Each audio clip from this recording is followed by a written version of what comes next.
Hello aspirant. So இது வந்துட்டு டே 5 of daily study challenge. இது வந்து லாஸ்ட் வீக் ஃப்ரைடேக்குள்ளது. பட் போஸ்ட் பண்ண லேட் ஆகிடுச்சு. ஸோ ஃபஸ்ட்டு பார்த்தீங்கன்னா அன்றைக்கி வந்து கரண்ட் அஃபேர்ஸ் தான் எடுத்திருந்தேன். கரண்ட் அஃபேர்ஸ் வந்து ஃபஸ்ட்டு ஒரு காலைல 1 ஹவர் எடுத்திருந்தேன். அப்புறம் கொஞ்சம் அப்படியே ஷஃபில் பண்ணி படித்தேன். ஃபஸ்ட்டு கரண்ட் அஃபேர்ஸ், அதுக்கப்புறம் ஓடபிள்யூஎஸ், அதுக்கப்புறம் ஸ்டெனோ, எல்லாமே மாற்றி மாற்றி படிச்சுட்டு இருந்தேன் ஒரே டைமில் ஃபுல்லாக முடிக்காமல். ஃபஸ்ட்டு கரண்ட் அஃபேர்ஸ் ஃபியூ டேஸ்க்கு நோட்ஸ் எடுத்தேன். ஃபஸ்ட்டு அன்றைக்கி தான் ஃபிப்ரவரி ஸ்டார்ட் பண்ணனால ஃபியூ டேஸ்க்கு நோட்ஸ் எடுத்துகிட்டு அதுக்கப்புறமா ஓடபிள்யூஎஸ்க்கு வந்துட்டேன். இதில் வந்து ரொம்ப ஹாப்பியான நியூஸ் என்னென்னா, லாஸ்ட் வீக் வந்து நான் வந்து ஓடபிள்யூஎஸ் ஃபைனலி கம்ப்ளீட் பண்ணிட்டேன். அதுதான் இருக்கிறதுலே ஒரு ஹாப்பியஸ்ட் விஷயம். ஓடபிள்யூஎஸ் வந்து ரொம்ப நாளாக வச்சிட்ருந்தேன். ஃபைனலி ஓடபிள்யூஎஸ் கம்ப்ளீட் பண்ணேன். அது வந்து ஒரு சப்ஜெக்ட் கிடையாது, இங்கிலீஷில் ஒரு ஸ்டாட்டிக்கில் ஒரு பார்ட்டு தான். பட் அது வந்து ரொம்பவே ஒரு ஹாப்பியான விஷயம். நம்ம ஏதோ ஒரு இதை கம்ப்ளீட் பண்ணோன்னு அது ஒரு பெரிய ஹாப்பினஸ்ஸாக இருந்துச்சு. அதுலேயும் ஓடபிள்யூஎஸ் எனக்கு வந்து ஃபேவரட் சப்ஜெக்ட். எதனாலனா ஓடபிள்யூஎஸ் வந்துட்டு நம்ம வந்து லேர்ன் பண்ணும்போது நம்மளுக்கு நிறைய இங்கிலீஷ் வேர்ட்ஸ் வந்து கற்றுக்கிட்ட மாதிரி இருக்கும்.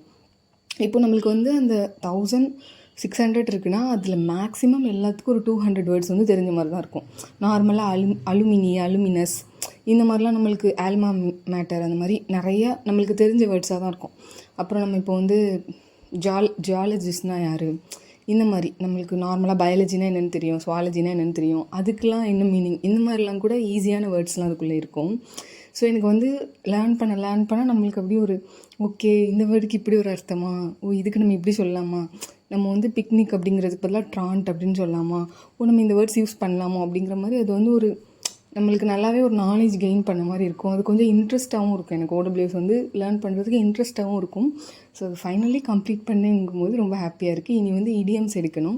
அதுக்கு இடையில் வந்து கரண்ட் அஃபேர்ஸ் ஒரு 2 months பெண்டிங் வச்சுருக்கிறதுனால அதை கம்ப்ளீட் பண்ணிவிட்டு அதுக்கப்புறமா இடியம்ஸ் எடுக்கலாம். அண்ட் ரீசனிங்குமே இன்னும் ஒரு 7 டாபிக்ஸ் கிட்ட தான் இருக்குது.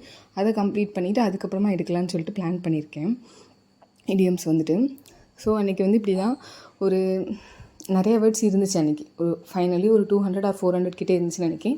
ஒரே டேயில் முடிக்கணும்னு சொல்லிட்டு கஷ்டப்பட்டு அன்றைக்கி முடிச்சுட்டு அதுக்கப்புறம் தமிழ் வேர்ட்ஸுமே அன்றைக்கி மொத்தமாக உட்காந்து கண்டுபிடிச்சிட்டு இருந்தேன். ஒரு 400 300 கிட்ட அதுவுமே கம்ப்ளீட் பண்ணிவிட்டு அதுக்கப்புறம் அந்த தமிழ் வேர்ட்ஸ் இது எல்லாமே ஒரே டேயில் முடிச்சதுனால எனக்கு ஓடபிள்யூஎஸ்க்கே நிறைய டைம் எடுத்துச்சு. அதுக்கப்புறம் ஸ்டெனோவும் முடித்தேன். அதுக்கப்புறம் கரண்ட் அஃபேர்ஸுமே ஒரு ஃபியூ டேஸ்க்கு எழுதி அதையுமே லேர்ன் பண்ணேன். அண்ட் தென் ரியலி இன்னொன்று ஒரு ஹாப்பி விஷயம் என்னென்னா, நான் வந்து 7 hours தாண்டிட்டேன் அன்றைக்கி வந்து லேர்ன் பண்ணதில். அது ஒரு ப்ளஸ், ஒரு நல்ல விஷயம். நான் ஆல்ரெடி சொல்லியிருந்தேன், நான் வந்து இனி வந்து வீடியோ போஸ்ட் பண்ணுறேன்னா கண்டிப்பாக வந்துட்டு 7 hours அந்த மாதிரி இன்க்ரீஸ் பண்ணால் தான் கொஞ்சம் போஸ்ட் பண்ணோம் அப்படிங்கிற மாதிரியும் ஒரு பிளானில் இருந்தேன்னு சொல்லியிருந்தேன். அதுக்கப்புறம் கொஞ்சம் கொஞ்சமாக கிராஜுவலாக இன்க்ரீஸ் ஆச்சுன்னா எனக்கு வந்து ஸ்டடி ஹார்ஸ் வந்து வீடியோ போட கொஞ்சம் வந்து எனக்கு இன்ட்ரெஸ்ட் இருக்கும், கொஞ்சம் நல்லாயிருக்கும், உங்களுக்கும் மோட்டிவேட்டாக இருக்கும், எனக்கும் மோட்டிவேட்டாக இருக்கும் அப்படின்னு சொல்லிட்டு நான் ஆல்ரெடி ஷேர் பண்ணியிருந்தேன் லாஸ்ட் வீடியோவில். எனக்கு டிக்ரீஸ் ஆகிக்கிட்டே இருக்குது அப்படின்னு சொல்லியிருந்தேன். பட் இந்த வீடியோவில் வந்து அது வந்து இன்க்ரீஸ் ஆகிடுச்சு.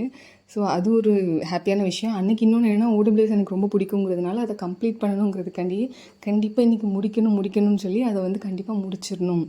அது தமிழ் மீனிங் எழுதுறதா இருக்கட்டும், ஃபைனல் வேர்ட்ஸாக இருக்கட்டும், அதெல்லாம் முடிச்சிடணும் கண்டிப்பாக அப்படிங்கிற ஒரு பிளான்லேயே நான் வந்து ரொம்ப நேரம் உட்காந்து படித்தேன். அதுவும் ஒரு விஷயம். அந்த சப்ஜெக்ட் வந்து ஃபேவரட் சப்ஜெக்ட் அப்படிங்கிறதுனால. அதுக்கப்புறம் பார்த்திங்கன்னா, இப்போ வந்து நான் வாய்ஸ் ஓவர் கொடுக்குறது ஆக்சுவலாக இன்றைக்கி சாட்டர்டே தான் கொடுக்குறேன். போன ஃப்ரைடேக்குள்ளதுக்கு நெக்ஸ்ட் வீக் சாட்டர்டே நான் இன்றைக்கி வாய்ஸ் ஓவர் கொடுக்குறேன். இன்றைக்கி வந்து ஸ்டெனோ கிளாஸ் போயிட்டு வந்துட்டேன். இன்றைக்கி வந்து எனக்கு ஸ்டெனோவுக்கு வந்து ஸ்பீடு புக்கும் வந்துடுச்சு. அதுவும் ஒரு ஹாப்பி விஷயம்.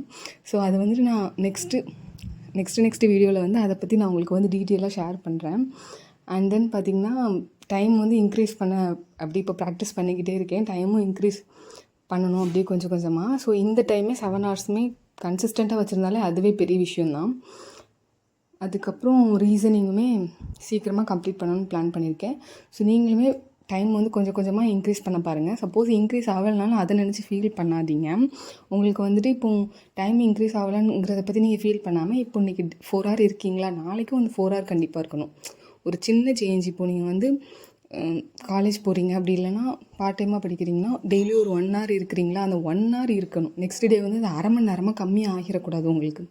அப்படி இல்லைனா 1/2 an hour இருக்கிறீங்கன்னா ஒரு 1/2 an hour தான் இருக்கிறீங்க, அது ஓகே தான். பட் ஆனால் அது வந்து கம்மியாக இருக்கக்கூடாது. இப்போ நான் சொல்கிறது வந்து பார்ட் டைமாக ரொம்ப டைம் அவங்ககிட்ட இருக்கவே செய்யாது. அப்படி லேர்ன் பண்ணுறவங்களுக்கு சொல்கிறேன். ஸோ நீங்கள் வந்து என்ன பண்ணாலுமே அது வந்து இன்க்ரீஸ் பண்ணலைனாலும் இன்றைக்கி 1 hour 2 hour இருக்கீங்கன்னா அது டெய்லியுமே இருக்கணும். அதுக்கப்புறம் போக போக உங்களுக்கே தோணும் இன்னும் கொஞ்சம் இன்க்ரீஸ் பண்ணணும் அப்படின்னு சொல்லிட்டு தோணும். அப்படி கிராஜுவலாக இன்க்ரீஸ் பண்ணுங்கள், டக்குன்னு ஃபீல் பண்ணாதீங்க. எனக்குமே இது இன்க்ரீஸ் பண்ண கொஞ்சம் 1 week டைம் எடுத்துச்சு. அதுக்கப்புறம் இப்போ எப்படின்னா கொஞ்சம் ஒரு 6 hour அந்த மாதிரியாச்சும் வச்சுருக்கேன், ரொம்ப கம்மியாகாமல். ஸோ நெக்ஸ்ட் வீடியோவில் பார்க்கலாம் ஃப்ரெண்ட்ஸ்.